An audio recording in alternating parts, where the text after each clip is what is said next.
କାହାଣୀଟି ହେଉଛି ପ୍ରକୃତ ଶିକ୍ଷା। ଗୋଟିଏ ଗାଁରେ ବହୁତ ଗରିବ ଲୋକଟି ରହୁଥିଲା। ସେ ଗୋଟେ ବେଳା ଖାଉଥିଲେ, ଆଉ ଗୋଟେ ବେଳା ଉପାସ ରହୁଥିଲେ। ଦିନେ କ'ଣ ହେଇଛି ନା, ଗରିବ ଲୋକଟି ଜଙ୍ଗଲକୁ କାଠ ଆଣିବା ପାଇଁ ଯାଇଥିଲା।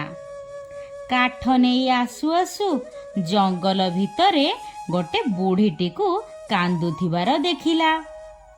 ସେ ଗରିବ ଲୋକଟି ବୁଢ଼ୀଟିର ପାଖକୁ ଗଲା, ଆଉ ପଚାରିଲା, ମା, କାନ୍ଦୁଛ କାହିଁକି?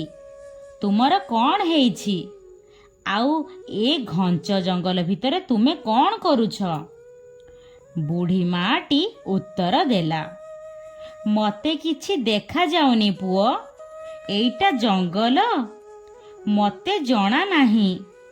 ମୋତେ ଗୋଟେ ଲୋକ ଗାଁରେ ଛାଡ଼ିଦେବ କହି ତା ସାଙ୍ଗରେ ମୋତେ ଆଣିଥିଲା, ହେଲେ ମୋତେ ଜଣା ନାହିଁ ଏଇଟା ଜଙ୍ଗଲ ବୋଲି।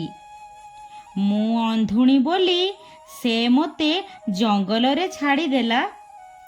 ହେ ଭଗବାନ, ମୁଁ ଏବେ କ'ଣ କରିବି? ଘରକୁ କେମିତି ଯିବି? ମୋତେ ଜୋରରେ ଭୋକ ଲାଗିଲାଣି। ମୁଁ ଆଜି ଦିନସାରା କିଛି ବି ଖାଇନାହିଁ, ସେଥିପାଇଁ କାନ୍ଦୁଥିଲି। ତୁ କିଏ ପୁଅ? ତୋ ଘର କେଉଁଠି? ମୋ ଘର ଏଇ ଜଙ୍ଗଲ ପାଖ ଗାଁରେ। ତୁମେ ମା ଜମା ବ୍ୟସ୍ତ ହୁଅନା, ମୁଁ ତୁମକୁ ନେଇ ତୁମ ଗାଁରେ ଛାଡ଼ିଦେବି।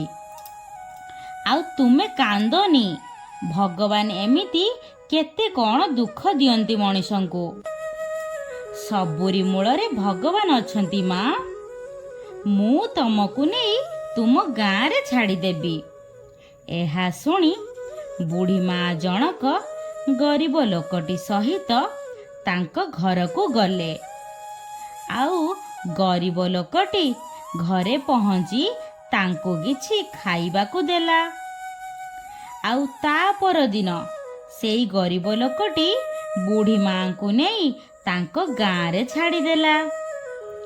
ବୁଢ଼ୀ ମାଟି ଖୁସି ହୋଇ ଗରିବ ଲୋକଟିକୁ ଆଶୀର୍ବାଦ କରି କହିଲେ, ଭଗବାନ ତୁମର ମଙ୍ଗଳ କରନ୍ତୁ ପୁଅ। ହଁ ସାଙ୍ଗମାନେ, ଏହି କାହାଣୀରୁ ଆମେ କ'ଣ ଶିଖିଲେ? ଆମେ ଯଦି କାହାକୁ ସାହାଯ୍ୟ ନ କରିପାରିବା, ତାହେଲେ କାହାକୁ ଅସୁବିଧାରେ ମଧ୍ୟ ପକାଇବା ନାହିଁ। ଏହା ସମସ୍ତେ ଜାଣିବା ଦରକାର। ଏହା ହିଁ ପ୍ରକୃତ ଶିକ୍ଷା। କାହାଣୀଟି କେମିତି ଲାଗିଲା କମେଣ୍ଟ ବକ୍ସରେ ଜଣାଇବେ। ଆଉ ଚ୍ୟାନେଲଟିକୁ ସବସ୍କ୍ରାଇବ୍ କରିବାକୁ ଜମାରୁ ଭୁଲିବେନି।